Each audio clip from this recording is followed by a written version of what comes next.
already gone to betray Jesus. Now leaves after the washing of feet, and the lesson that she gives about the washing of their feet. So he leaves from there, and he begins now to talk about his departure. So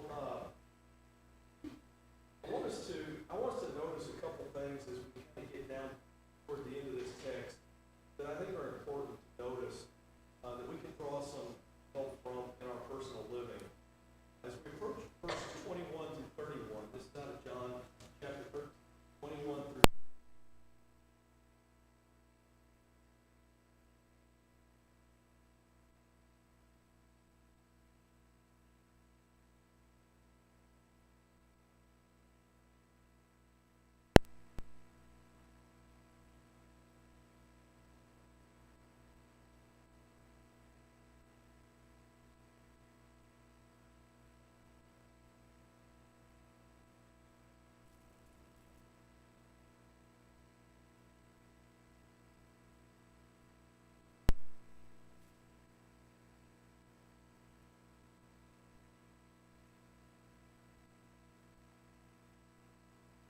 after taking his place, he begins this conversation in verse 21. So just so we're getting all on the same page again, are you able to read?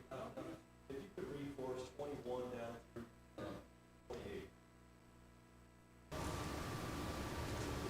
After saying these things, Jesus was troubled in his spirit and testified, "Truly, truly, I say to you, one of you will betray me." The disciples looked at one another, uncertain of whom he spoke.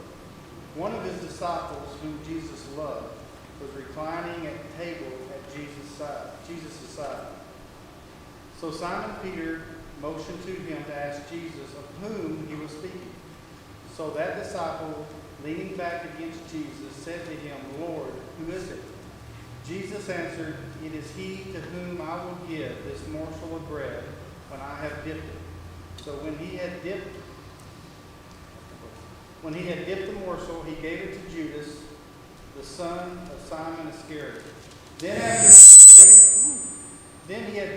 after he had taken the morsel, Satan entered into him. Jesus said to him, "What you are going to do quickly." Now no one at the table knew why he said this to him. Okay. Yeah, that's good. Through 28 is good. All right, so 27 is that right at the end of the class. I said, I don't know if there's anything more chilling than verse 27. Satan entered him, and Jesus, knowing that, says, "What you do quickly." I mean, it's like, let's get it over with, you know. So why might the others have not known why Jesus said this to Judas? It says they didn't know what he was talking about. Why? Any ideas? Don't know if there's a wrong answer. I'm just asking partly for speculation, but also the text does go on to indicate a little bit. Well, Jesus is always sending his disciples out to do, certain things. He never mentions which two disciples did he send to find a colt, but he did send two of them into town to get the colt for him. Yeah, it's true. It's true. But why don't they know what he's telling Judas? Remember, Judas knows Jesus knows at this point, right? So why don't the others know? I mean, it seems pretty clear. He says, the one that just earlier was the one I put this morsel and dip it and give it to, that's the one. The day before he said that to them, they were questioning who is it. To them, Judas was just one of them. And that's, one of the tricks Satan plays. He walks among us. And so you have to be able to discern what is right from wrong. Right. And so to them, he was just another disciple. I mean, even when Jesus washed the feet, he washed Judas' feet. He washed everybody at the table's feet. So he didn't single him out. He hadn't maybe, he was just doing the work as far as they were concerned. They didn't know. So when he said that, they questioned who is it, who's the one that's going to betray. Right. That's right. They're asking. He says the one that I give this morsel to, maybe he didn't emphasize this morsel. Maybe he just said the one I give this morsel to. Instead of saying the one I give this morsel to. Right? And so they maybe not have picked up on it. right?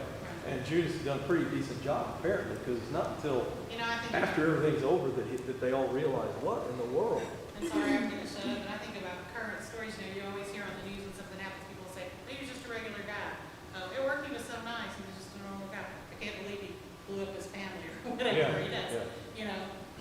He's just a regular. Right, that's right. Sorry, not a good thing. Yeah. But you know what I mean? Judas had been with the disciples all these years. It's not like he's a newcomer and they didn't know who he was. They thought they did know who he was. And so his betrayal was not just, we talk about the betrayal he had toward Jesus, which was the most severe, but he had a betrayal toward all of the disciples. He betrayed them all when he did what he did. So, did I see another hand? Hey, Nate. Yeah. I had one other idea that I hadn't really thought of. We were talking about this on Sunday.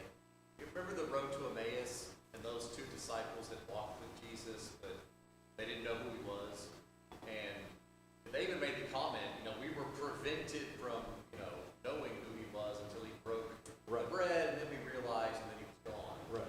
It could be there could be some level of veiling that is going on here. Yeah. Jesus is having this conversation with Judas and the others are listening, but they're not grasping because he just doesn't want to. Yeah. It was my fault. I forgot to turn my power pack on. Oh, it wasn't my fault. Oh, okay.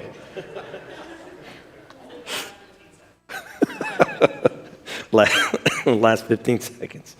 All right, so there is a little bit more information down in verse 29. I think it kind of helps maybe your thought on it, Jamie, that maybe they didn't fully hear what was being said, because in verse 29, some thought that because Judas had the money bag, Jesus was telling him.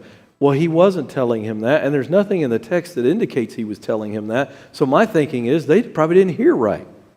Maybe he whispers it. Maybe he doesn't say it very loud. Maybe there's other people talking, and, they're at the supper, and they're all maybe conversing for a minute.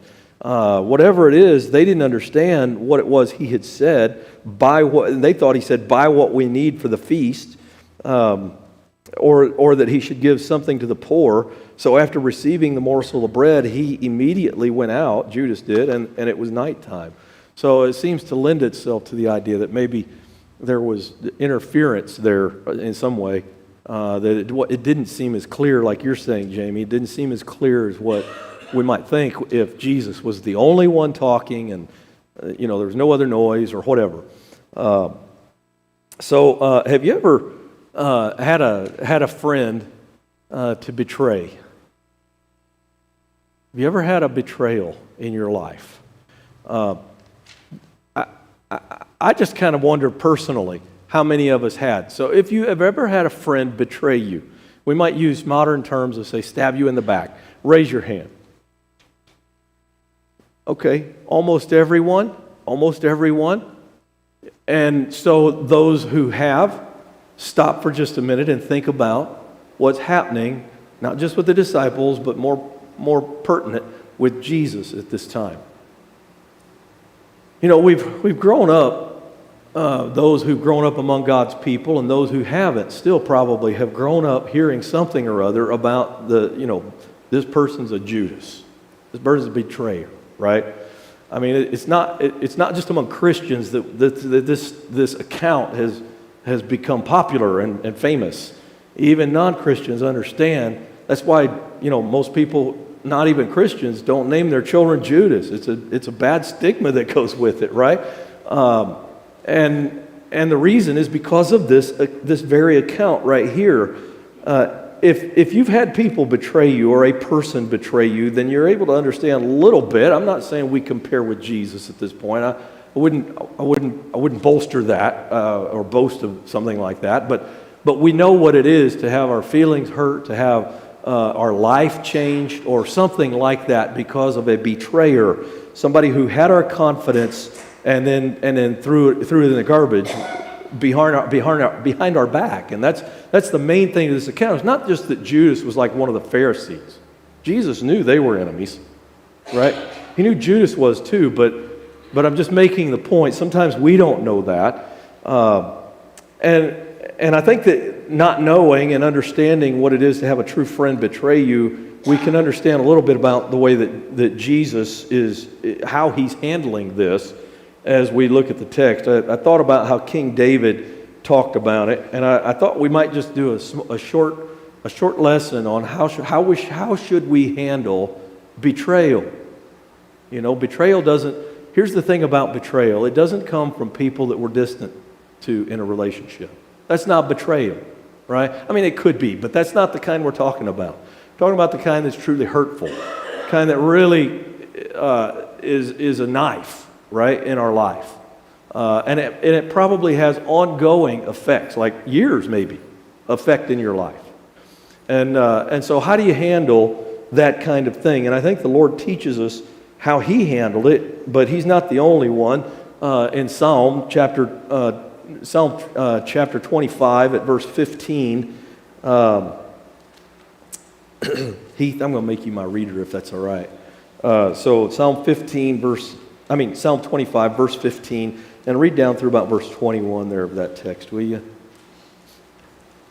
My eyes are ever toward the Lord, for He will pluck my feet out of the net. Turn to me and be gracious to me, for I am lonely and afflicted. The troubles of my heart are enlarged. Bring me out of my distresses. Consider my affliction and my trouble, and forgive all my sins.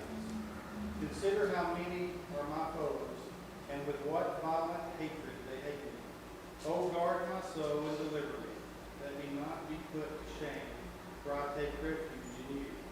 My integrity and uprightness preserve me, for I wait for you. All right, so it's almost like a prophecy there. I mean, I know there's parts of it that aren't. For example, when he talks about, his sin, obviously Jesus isn't in that position. But this idea of loneliness, affliction, troubles, my heart are enlarged. Bring me out of distresses. He talks about consider my foes. Think of all the foes that he had around him. I mean, even his own disciples are about to be his foes in that they won't stand up for him, right? He has no one. There is zero. And it's going to be a time while he's even there on the cross that even the Father is disconnected from where he's at, from the sin he's bearing. So this aloneness that David talks about, I think, is almost like a prophecy toward Christ, or in the day of Christ. Guard my soul and deliver me. You know, that pleading of help in time of necessity. And then he says, I take refuge for me. So one of the things I think we can pick up from passages like this is that when we do feel that way, when we are in the lowest of low spot because of a traitor or someone who's forsaken, that we think in terms of not immediate things. And that's how Jesus is handling it. He's not thinking about what Judas is doing right now, and that's all there is to his whole life, his whole purpose, right? He's thinking in compartments. He has to be. And one of those compartments is, I have a bigger thing than this thing, right? I've got more duty than just this duty with Judas. And I think that's how David is handling it here in the Psalm. When he turns in verse 20, he goes from complaining to God to verse 20, guard my soul and deliver me. And then he says, let me not be put to shame. Guard my soul and deliver me. And for I take refuge in you. My integrity and my uprightness preserve me. For I wait for you. That's what we have to do. That's what we have to say to God in prayer when we're asking God to help us in a situation. It's not just to say the situation's big and God, I'm here just complaining.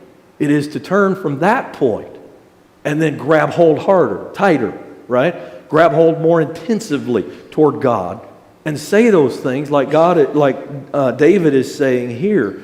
And so what I wrote down here is that true believers will lean on God as we handle our sorrows over the Judases